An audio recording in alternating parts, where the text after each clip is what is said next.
Hey, what's up, guys? Welcome back to another episode of College Ball J-Dawg. I'm your host, J-Dawg, a.k.a. Justin Hale. I appreciate y'all tuning in. If you haven't already, I need you to hit that bell. Go up and hit all. That way you're subscribed to the channel. You get my videos easier. Don't cost you a penny. Just helps you get my videos. If you don't want my videos, hit it for me anyway. Help my channel out. I appreciate it. I'm here every day for y'all, posting videos every day but Saturday. Make sure you hit that thumbs up for me too. Hit that like button. Get in the comment section. I reply to every comment I get, whether it's negative, positive. I'll reply to it. If you want to talk a little shit back and forth, we'll do that. If you want to hype up the Vols, we'll do that. If you disagree with me, we'll do it. I enjoy interacting with y'all. I got a Facebook page too, College Ball J-Dawg. You can go join it. It's public. Get on there, post stuff, help me grow that. On TikTok as well, same name. I got us a little show lined up today. I'm going to show you the SEC recruiting classes by miles from where their commits are, like mile radius from their school to where the commits are committed. We got, I think I'm going to say it's Sportline. Their college football playoff percent chances for right now. Sorry, y'all, my allergies are kicking my ass today. My fall ones are worse than the spring ones, I swear. We got David Pollack talking about Tennessee has a Georgia problem, which he's not wrong. We have Spurrier kind of taking a shot maybe and talking about Tennessee getting the better end of a deal. Is Kentucky going to start their backup this week? Colorado expected to go to their third string this week. So we got a few things to talk about. Y'all lock in with me. Like I said, if you ain't already, do that YouTube stuff for me. I appreciate y'all tuning in. Means more than you know. I'm just a man trying to live out his dream. Anybody that watches and subscribes has helped me with that, so you're greatly appreciated. This is what I was talking about, y'all. The SEC recruiting classes by average commit distance. The most surprising on this list has to be Ole Miss, y'all. Ole Miss is 822 miles, and all Lane Kiffin and them talk about is we got to keep the best players in the SIP. And they don't have many of them, I don't think. Looks like Mississippi State has more. They might not have the higher rated guys. Tennessee has two of the highest rated guys out of Mississippi. Three, actually. Because we got Tristan Keys, TJ White, and Darion. His last name's slipping my mind right now.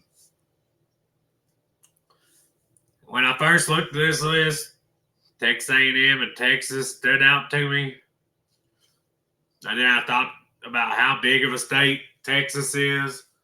So I'm sure most of those are in-state schools. It just don't look like it because Texas is so big, it's hard to fathom them having a bunch of in-state schools with that high mile numbers, 513 and 665.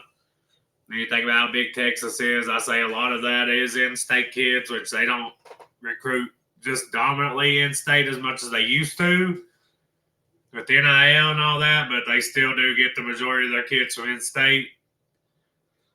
You got a little lump of three schools out there, 4 through 6. You got Auburn, Georgia, Tennessee, all within 45 miles of each other. They're recruiting a lot of the same areas. Obviously, Georgia recruits Georgia the most, but they steer out into South Carolina, North Carolina, Florida, Alabama, Mississippi. Georgia recruits nationally, but they get their core guys from in that area. Tennessee, Josh Payne, if you don't know who he is, he's talking about how somebody told him that Tennessee would never be what they once was because of in-state recruiting. But he made a good point. He said when he looks at it, he looks at your about 300-mile radius. I think it was 300 or 400-mile radius. He said within that 300 or 400-mile radius, you got Tennessee's got Virginia, Kentucky, North Carolina, South Carolina, Georgia, Alabama, Mississippi.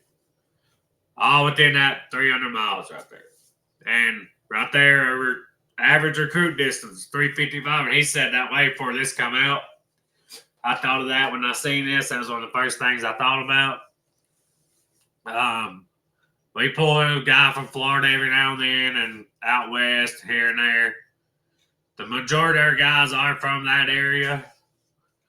LSU at 270 doesn't surprise me. They get a lot of guys from Louisiana, then Texas. That's where the majority of their recruiting is done at, because they don't need to go any further. Oklahoma at 652 doesn't surprise me either, because they're recruiting Oklahoma and Texas, and like I said, Texas is such a big state. Missouri at 450 miles, that kind of surprised me. They don't really ever have that highly rated of a class, but as much as I hate Dorkwitz, he keeps winning, but they've also ended up at the easiest schedule in the conference 2 years in a row, so that helps. Is there anybody on this list that surprises y'all? Florida at 505 kind of surprises me. I know Florida's a long state, but they've got to have quite a few guys from out of Florida for that list, for that number to be that high on the average.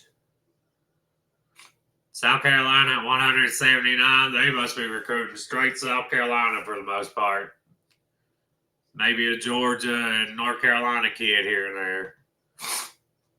I don't know, y'all. I just thought that was interesting. I don't think not think it was as interesting as I did. If you don't, just ignore that part of the episode. I'm a nerd when it comes to stats like that. I like little random stats like that. Just like I love these percentages and stuff for college football playoff chances. The FPI has Tennessee at like 49%.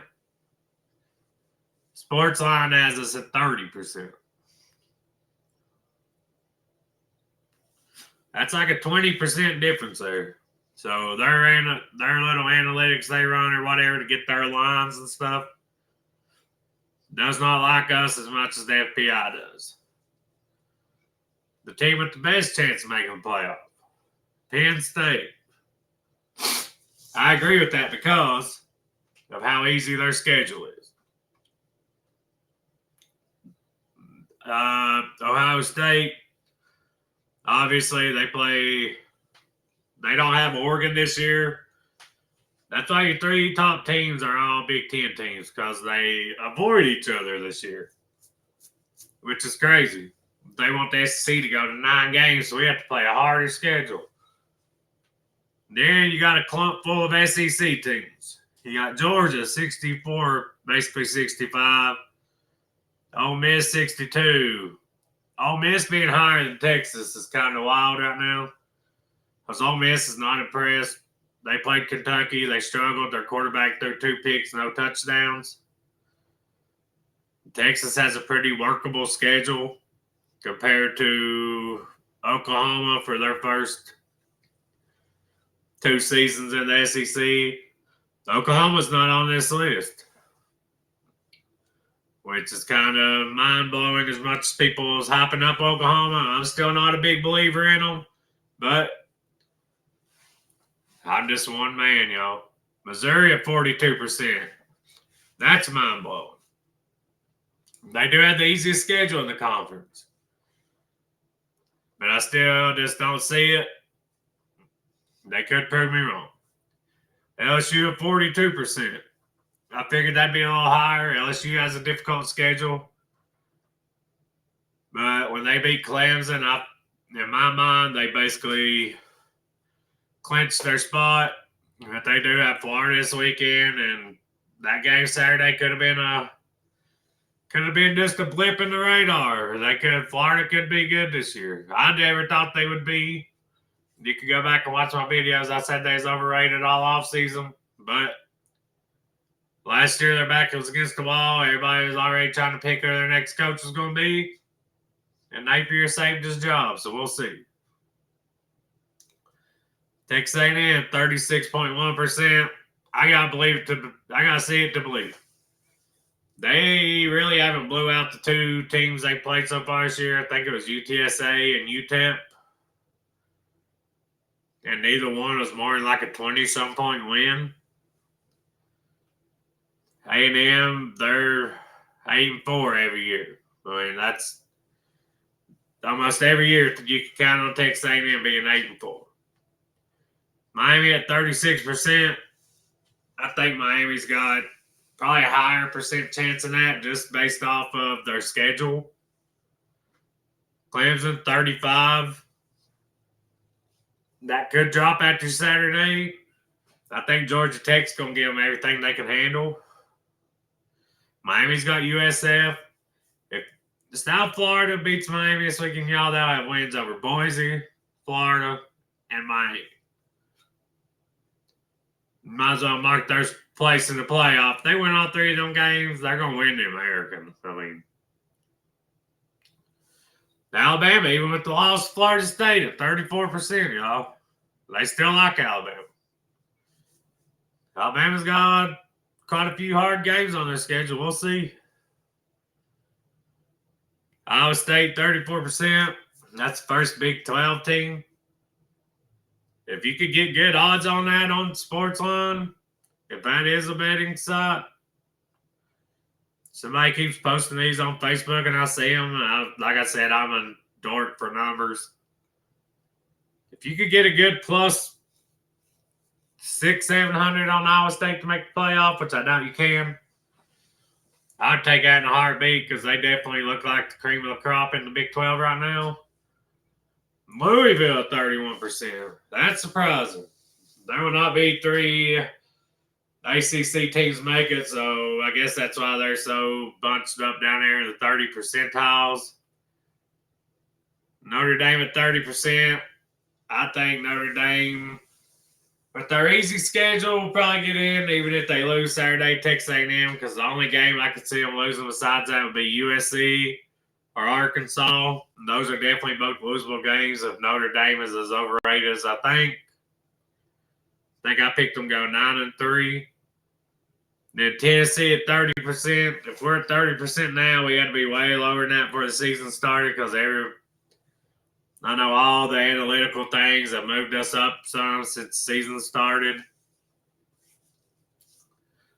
Which one on this list surprised y'all the most where they're at? I'm going to go with Missouri being at 42%. I think they should be down a little further than Tennessee. They do have a workable schedule. And they really started getting a lot of love after beating Kansas like they did. My thing is, Kansas has a really good quarterback, but they've not had a defense for years. They're already hyping up Missouri's quarterback. Bill Conley from the SP Plus on ESPN has him as the number one quarterback in the conference right now. He had Mateer at 2, Pavia at 4. I can't remember who he had at 3. And he had Aguilar at 5. There's no way Bo Peguila is the best quarterback in our conference. If he was the best quarterback in their conference, he'd be starting for Penn State right now instead of Drew Aller. I mean, that's all there is to it. Now let's get into the juicy stuff, y'all. David Pollack decided to give his feelings on Tennessee-Georgia game Saturday. Tennessee's got a Georgia problem, Pollack said, and has had a Georgia problem for a while now. All right, Captain Obvious. Is it 8 straight losses for Tennessee? Yes, it is. And the last win was the Hail Mary? Yes, it was. That's crazy, but a win's a win. Well, yeah, what if your team didn't throw a Hail Mary on us with 12 seconds left? For us to have to do it back. He said, I know Georgia's defense is really good. Their defense is going to present a lot of problems for Tennessee's offense. Their coverages and coverage in the back end are really good. I think they've got solid matchups across the board and really good coverage guys.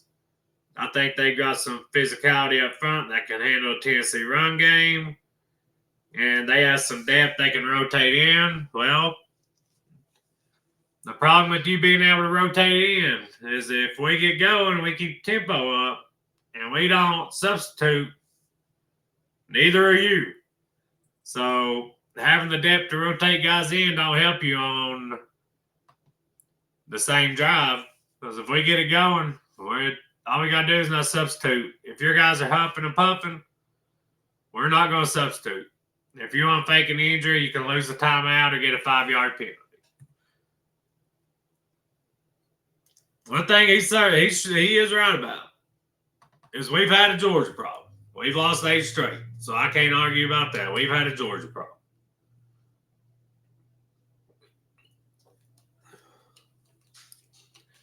I know Tennessee's banged up on the defensive line. We're a little banged up, but we expect a couple guys back.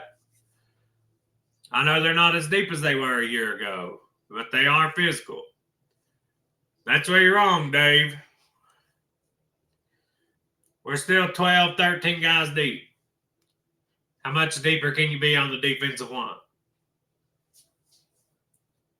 I was watching J.D. Patel, and he said we're deeper on the defensive line than Georgia was. So I guess according to who you listen to. I do know we go 12, 13 deep.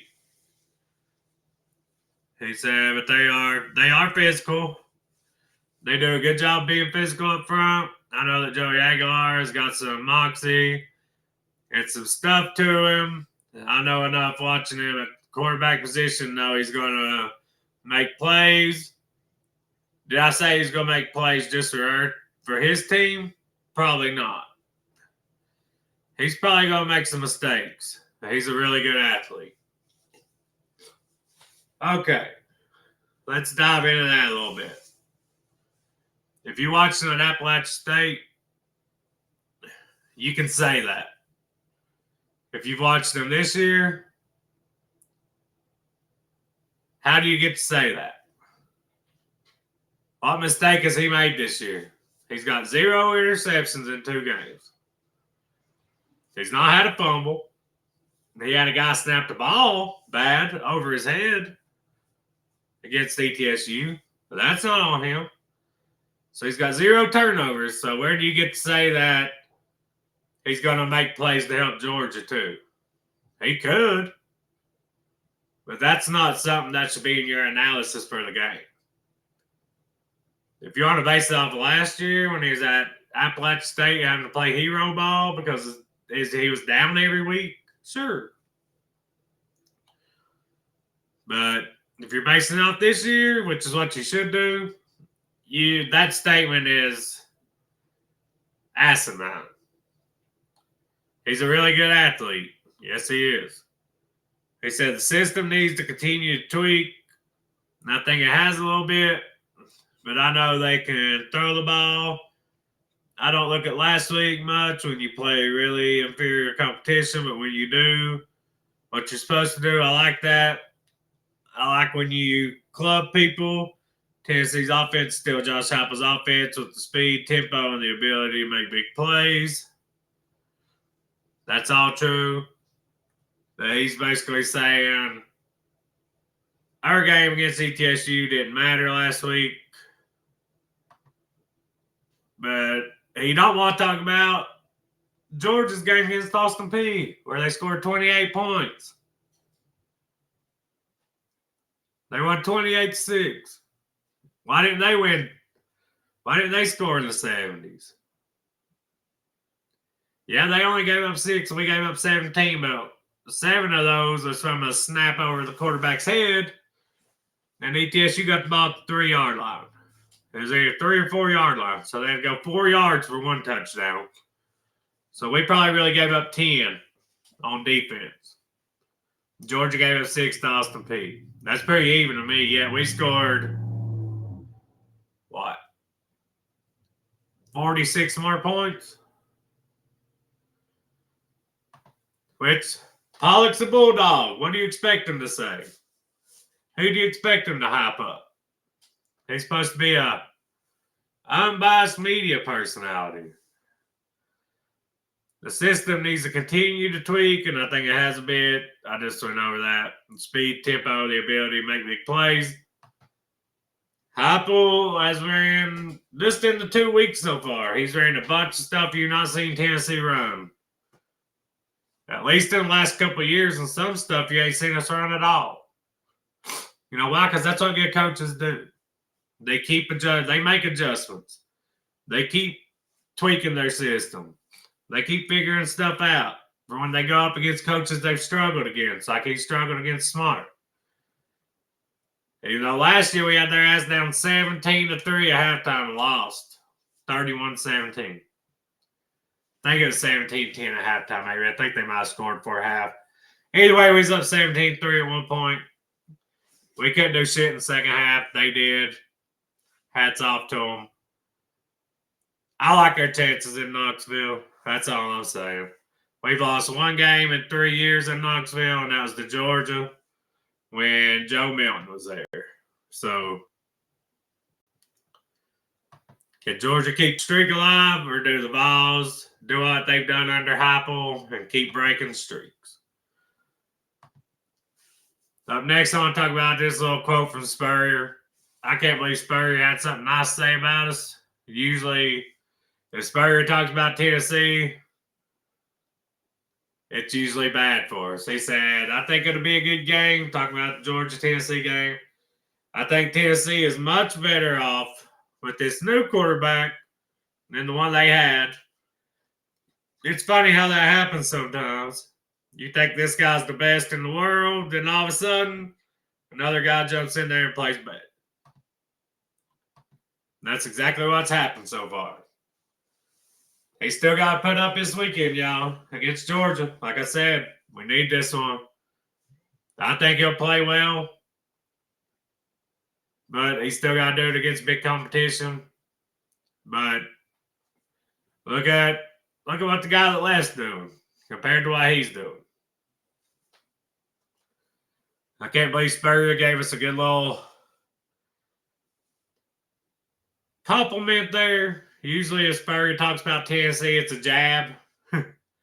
So I appreciate him doing that. He also went on to say that how hard it is to work NIL these days because you give a quarterback $2, $3, $4 million and he's not working out. How do you put in the backup that you're paying like $500,000? And that is a valid point. Our quarterbacks now are making all about even, so it's kind of easier for Heupel to make the decisions, I'd say. I just wanted to show off fans with Spurrier saying a nice comment about Tennessee. I know we're not used to that. He ain't had many of those to say over the years. Usually he's jabbing us all the time. And I find this interesting right here, y'all. Colorado is expected to start third-string quarterback Ron Staub against Houston after his strong performance against Delaware. If you don't know this story, y'all, against Delaware, Colorado was struggling. They were struggling with Caden Salter at quarterback.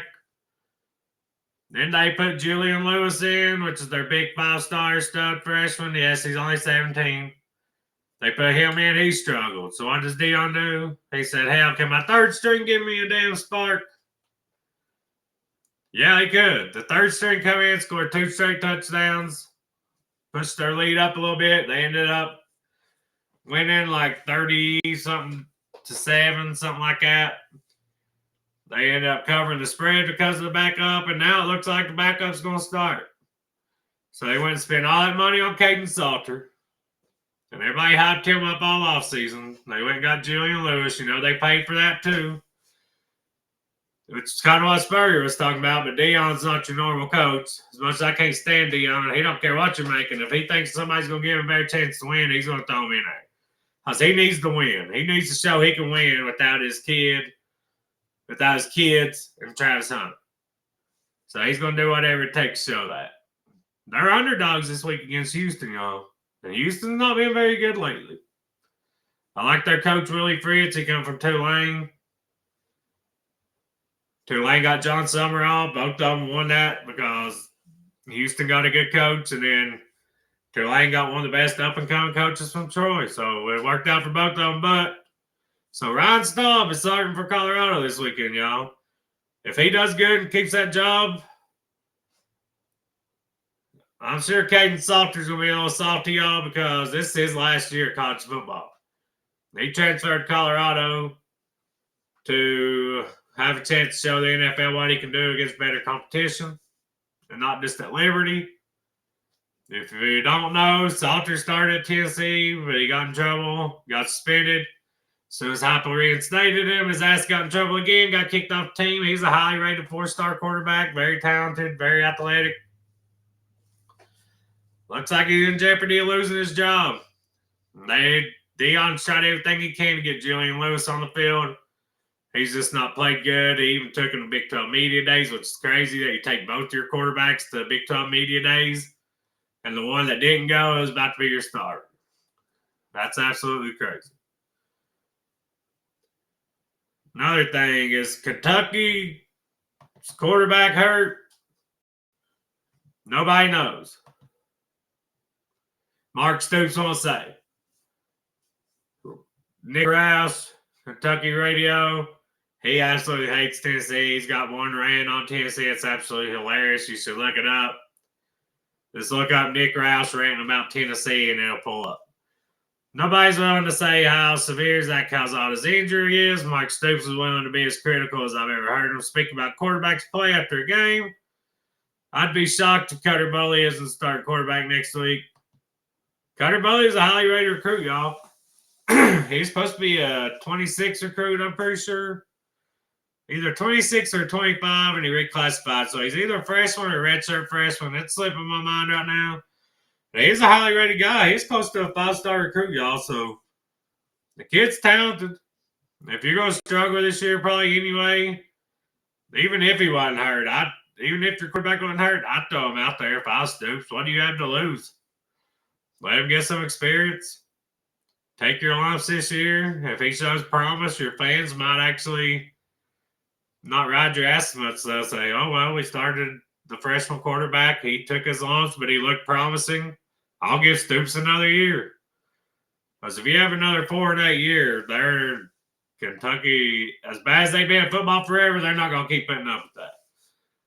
Last thing we need to go over, y'all, is Rondé's comments about the one-time transfer that's been approved. I'm a fan of it, but I do agree with one thing that he said here. We're going to talk about it real quick. Rondé doesn't agree with college football's long transfer portal window being in January. That's what I don't agree with either. I don't necessarily agree with it not being in January. I think it should be later in January. Said, I don't think it's a good idea at all. In the conversations we had with Big Ten coaches, I think the majority of them agree. I just don't quite understand how, for teams that are playing in the playoffs, are expected to make the decision to sign their upcoming players while they're still getting ready to play games. It doesn't make sense to me. He said, I know the calendar is funky, but I know that the Big Ten and Tony Petitti has been working hard because he doesn't believe it either. The coaches in the Big Ten had a long discussion about that and try to work through the different windows, but I don't agree with it being in January. I don't mind it being in January, but I think it should be near the end of January, y'all. Not because Rondé's whining about it, because I don't give a damn what Rondé's going to say. I just want to talk about this. They need to move the portal. I love them doing one portal. That's it, after the season. But it needs to be after the season. It's after the regular season. So now teams that don't make the playoffs are going to have the upper hand on the portal. They're going to be able to call guys. They're going to be already having guys enter and being able to replace them. While teams in the playoffs, they might have guys in there too, and then that ruins their chance to go play for a national title if they lose on their big contributor. It already happened last year, and it'll happen again this year. The Vols lost 2 or 3 receivers in the portal for the playoffs started last year. And another couple other teams lost players too, not just us. So they need to make the portal window after the playoffs is over. I love it being one time. And one time only, no spring portal. I love that. But they need to work the calendar out to where it's after the playoffs. It could start the day of the national title game or the day after the national title game. Why does it start when teams are still playing and put coaches in a bind when they're coaching in the biggest games of their lives? So I agree with Rondé on that. I don't agree with Rondé on many things, but I agree with them on that one.